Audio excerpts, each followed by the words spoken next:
नमस्कार दोस्तों, स्वागत है आपका हमारे यूट्यूब चैनल में।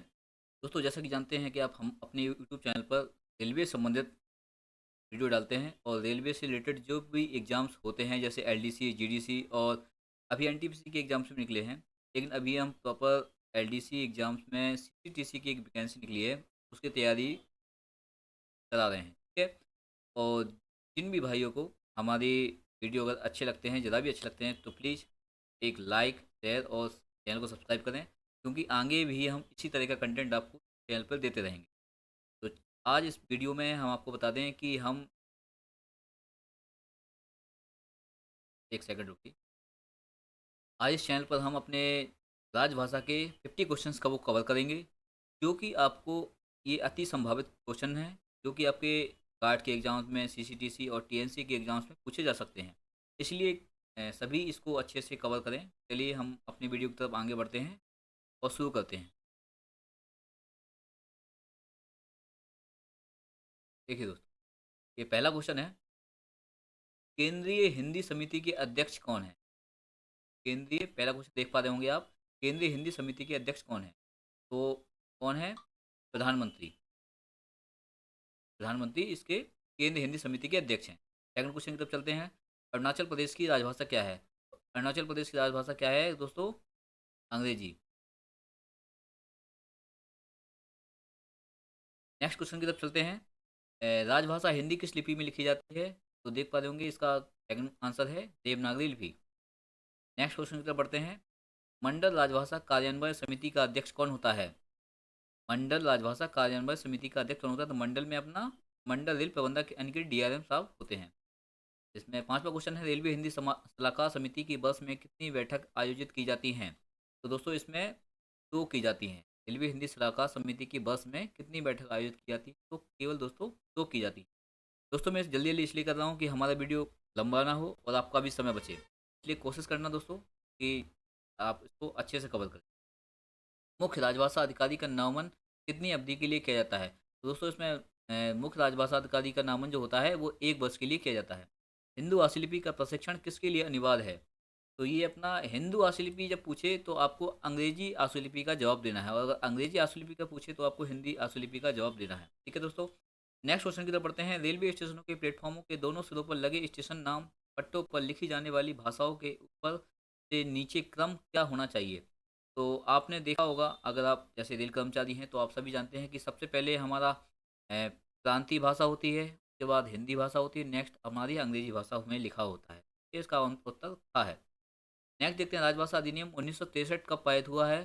तो हमारा ये है 10 मई 1963 को हमारा 1963 अधिनियम पारित हुआ है। अनुच्छेद 344 के अनुसरण में राजभाषा आयोग की नियुक्ति कब हुई है? ये देख रहे हैं, अनुच्छेद 344 के अनुसरण में राजभाषा आयोग की नियुक्ति कब हुई है?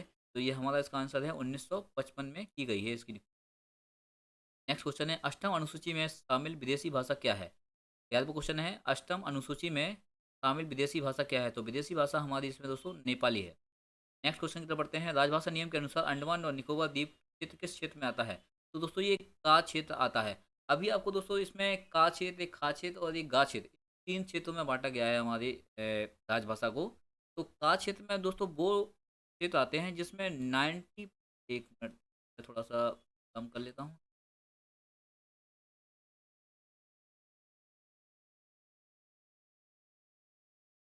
90%,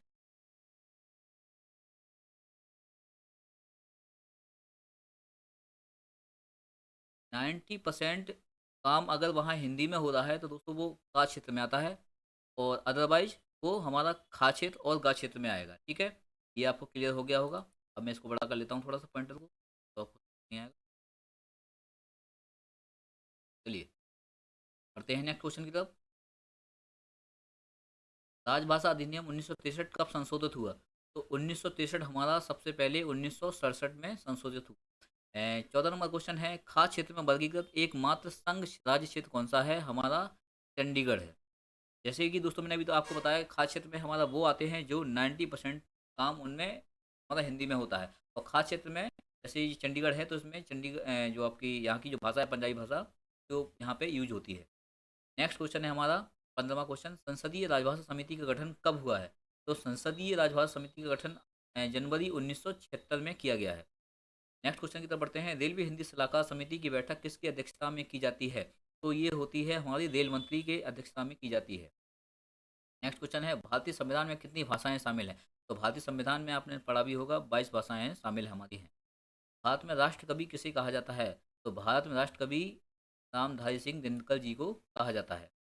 नेक्स्ट क्वेश्चन है, राजभाषा आयोग के प्रथम अध्यक्ष कौन थे? तो राजभाषा आयोग के प्रथम जो अध्यक्ष हैं वो हमारे बीजी खैर साहब हैं। नेक्स्ट क्वेश्चन है 20 नंबर क्वेश्चन है, प्रथम हिंदी सलाहकार समिति के अध्यक्ष कौन थे?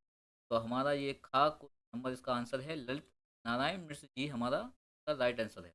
नेक्स्ट क्वेश्चन पर बढ़ते हैं 21, हिंदी की राजभाषा के रूप में कब स्वीकार किया गया? तो हिंदी को राजभाषा के रूप में 1949 में किया है। और कब किया गया? 14 सितंबर 1949 को किया गया है। वो भी आगे क्वेश्चन अगर आएगा तो मैं आपको बताऊंगा। नेक्स्ट क्वेश्चन है 22, हिंदी भाषा का प्रथम समाचार पत्र कौन सा था? तो ये हमारा है उद्दंड मातंड, ये गलत लिखा है दडंत, ये उद्दंड मातंड है, ठीक है। नेक्स्ट क्वेश्चन है 23, भारतीय भाषाओं में केवल हिंदी एक ऐसी भाषा है जिसे राष्ट्रभाषा के रूप में अपनाया जा सकता है। तो ये किसने कहा था? ये हमारे महात्मा गांधी जी ने कहा था। 24 नंबर क्वेश्चन है, प्रथम विश्व हिंदी सम्मेलन कहाँ आयोजित किया था? तो ये हमारा है नागरपुर में हमारा प्रथम विश्व हिंदी सम्मेलन।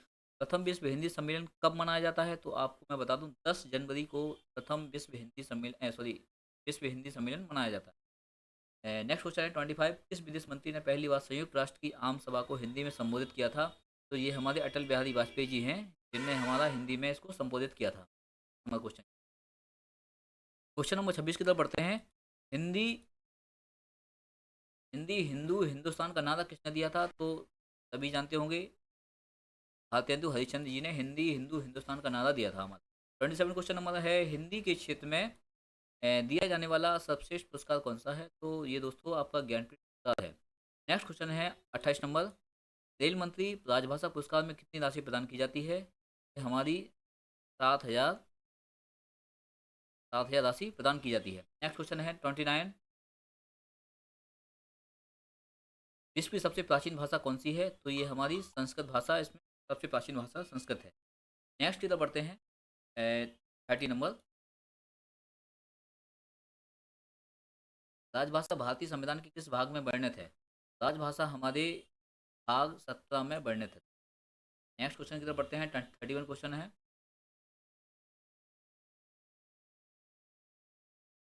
केंद्र सरकारी कर्मचारियों के लिए हिंदी में कौन से पाठ्यक्रम निर्धारित हैं? तो ये दोस्तों तीनों हैं, प्रबोध, प्राग और प्रवीण, ये हमारे तीन में, यानी कि इसका आंसर हमारा रहेगा इनमें से सही नंबर इसका आंसर रहेगा, ठीक है दोस्तों। नेक्स्ट क्वेश्चन है 32, राजभाषा अधिनियम में कुल कितनी धाराएं हैं? राजभाषा अधिनियम में कुल कितनी धाराएं हैं? तो इसमें दोस्तों राजभाषा अधिनियम में 9 हमारी धाराएं हैं। 33 नंबर क्वेश्चन है, संविधान के किस अनुच्छेद के अनुसार हिंदी संघ की राजभाषा है? तो इसका आंसर है 343 ऑफ 1, ठीक है ना दोस्तों। सॉरी दोस्तों, 34 नंबर क्वेश्चन है आपका, संविधान के किन संविधान के किन अनुच्छेदों में राजभाषा का उल्लेख है? तो ये, हाँ, यानी कि 120 में भी है, 210 में भी है और 343 से 351 में राजभाषा का उल्लेख किया गया है। इसका आंसर है हमारा जो कि, हाँ, सभी आंसर इसका आ जाएगा 120, 210 और 343 से 351 तक हमारा राजभाषा का उल्लेख है। नेक्स्ट क्वेश्चन पर बढ़ते हैं 35, राजभाषा आयोग का गठन कब हुआ है? राजभाषा आयोग का गठन हमारा दोस्तों हुआ है 1955 में। नेक्स्ट क्वेश्चन पढ़ते हैं 36 नंबर क्वेश्चन, धारा 3 के अनुसार कितने दस्तावेजों को द्विभाषी के रूप में जारी करना अनिवार्य है? तो इसका आंसर दोस्तों रहेगा हमारा गा, यानी कि 14, ठीक है।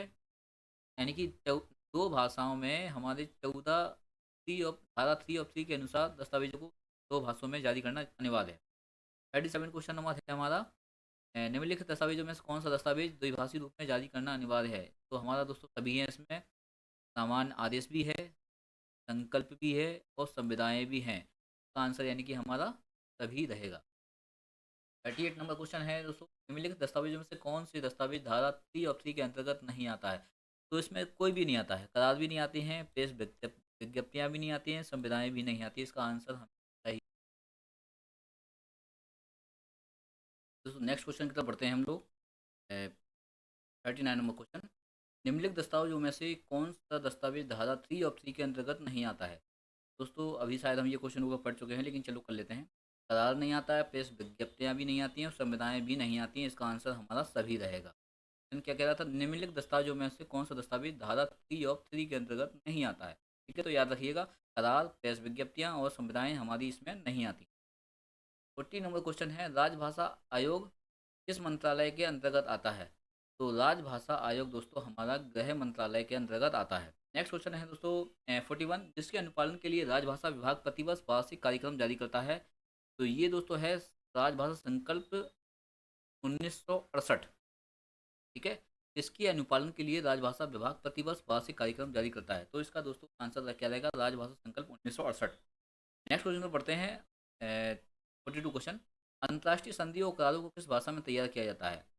तो आप भी समझ सकते हैं दोस्तों, ये तो कॉमन सी बात है, अगर कोई भी करार या संधि है तो हम लोग हिंदी और अंग्रेजी में दोनों में इसको करेंगे। ठीक है, नेक्स्ट क्वेश्चन की तरफ पढ़ते हैं।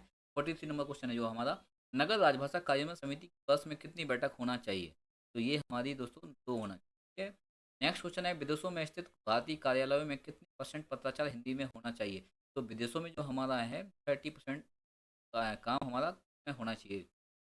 नेक्स्ट क्वेश्चन है दोस्तों, कितने % कर्मियों को हिंदी का कार्यसाधक ज्ञान होने पर कार्यालय को राजभाषा नियम 10(4) के अधीन अधिसूचित किया जाता है। तो ये दोस्तों 80% इसका आंसर है। कितने % कर्मियों को हिंदी का कार्यसाधक ज्ञान होने पर कार्यालय को राजभाषा 10(4) के अधीन अधिसूचित कर दिया जाता है। तो दोस्तों में 80% है। और नेक्स्ट क्वेश्चन पर बढ़ते हैं हम लोग। इसी तरह से संविधान की 8वीं अनुसूची हिंदी का क्या स्थान है। ठीक है दोस्तों, 46 नंबर क्वेश्चन जो है, संविधान की 8वीं अनुसूची में हिंदी का क्या स्थान है। तो ये हमारा 6ठा स्थान है। नेक्स्ट क्वेश्चन तो 47 है, संविधान के किस अनुच्छेद में हिंदी भाषा के विकास के लिए निर्देश दिया गया है। तो ये हमारा दिया गया है 351 में दिया गया है। संविधान के किस अनुच्छेद में हिंदी भाषा के विकास के लिए निर्देश दिया गया है। तो 351 में हमारा निर्देश दिया गया है। नेक्स्ट क्वेश्चन है 45, राजभाषा अधिनियम की कौन सी धाराएं जम्मू कश्मीर पर लागू नहीं होती हैं। तो गा नंबर इसका आंसर है 6 और 7 हमारी जम्मू कश्मीर पर लागू नहीं होती। ठीक है, नेक्स्ट क्वेश्चन की तरफ बढ़ते हैं। 46 नंबर जो कोई क्वेश्चन है हमारा, राजभाषा अधिनियम 1976 को कब संशोधित किया था। ठीक है ना, राजभाषा अधिनियम 1976 को कब संशोधित किया था। तो हमारा इसमें आंसर सभी है, यानी 1976 के बाद सबसे पहले 1987 में किया गया, फिर 2007 में भी किया गया और 2011 में भी। ठीक है दोस्तों, समझ में आ रहा है आपको ये चीज़। अगर दोस्तों वीडियो अच्छा लग रहा है तो प्लीज़ एक लाइक जरूर कर दें हमारे वीडियो को और चैनल को सब्सक्राइब भी। 47 नंबर क्वेश्चन है, हिंदी सलाहकार समिति के बस में कम से कम कितनी बैठकें होना चाहिए। तो ये हमारा 4 इसका आंसर है। हिंदी सलाहकार समिति के बस में कम से कम कितनी बैठकें होना चाहिए। तो इसका आंसर 4 है। नेक्स्ट क्वेश्चन है, कार्यालय के राजभाषा कार्यान्वयन समिति की बस में कितनी बैठकें होना चाहिए। तो इसकी आंसर 4 है। कार्यालय के राजभाषा कार्य, देखिए एक हिंदी सलाहकार समिति, ये देखिए हमेशा क्वेश्चन को डिफ्रेंशिएट करना आपको आना चाहिए, नहीं तो आपका आंसर गलत हो सकता है। इसमें है हिंदी सलाहकार समिति की बस में कम से कम कितनी बैठकें होना चाहिए। तो 4 होना चाहिए। नेक्स्ट क्वेश्चन ये भी है, कार्यालय के राजभाषा कार्यान्वयन समिति की बस में बैठकें होना चाहिए। ये है कम से कम कितनी होना चाहिए, ये बस में कितनी होना चाहिए। तो 4 हमारी बैठकें होना जरूरी है। 49 क्वेश्चन है, संविधान के किस नियम के तहत, ये पूछ रहा है संविधान के किस नियम के तहत राजभाषा आयोग एवं संसदीय राजभाषा समिति का गठन किया जाता है। दोस्तों ये हमारी धारा है जो 344 के तहत हमारे राजभाषा आयोग और संसदीय राजभाषा समिति का गठन किया जाता है। नेक्स्ट क्वेश्चन है 50 नंबर जो क्वेश्चन है, हमारा लास्ट क्वेश्चन रहेगा आज के। और राजभाषा के किस नियम के अनुसार हिंदी में प्राप्त पत्रादि के उत्तर हिंदी भाषा में ही दिए जाएंगे। तो राजभाषा का जो दोस्तों नियम है वो कौन सा नियम है, जिसके अनुसार हिंदी में अगर कोई हमें पत्र प्राप्त होता है तो उसका जवाब हमें हिंदी में ही देना अनिवार्य होता है। तो ये नियम नंबर दोस्तों 5 है। इसका आंसर यानी कि हमारा डी रहेगा। ठीक है ना, घा यानी कि हमारा इसका घा रहेगा। दोस्तों आगे के क्वेश्चन हम इसमें और भी कराएंगे, कम से कम 100-200 क्वेश्चन ऐसे करा देंगे हम आपको कि जो कि आपके जो भी क्वेश्चन पेपर आएगा, सीसीटीसी हो या टीएनसी हो या गार्ड के एग्जाम्स होंगे हमारे आने वाले समय में, तो आपके ये सारे क्वेश्चन काम में आ जाएंगे। जो 10 नंबर का आता है वो आपको बिल्कुल सॉलिड नंबर मिल जाएंगे। तो दोस्तों अगर आप हमारे चैनल से जुड़ना चाहते हैं तो प्लीज़ मेरे चैनल को लाइक, सब्सक्राइब और शेयर जरूर करें। और दोस्तों चलिए मिलते हैं हम लोग फिर किसी नेक्स्ट वीडियो में, और तब तक के लिए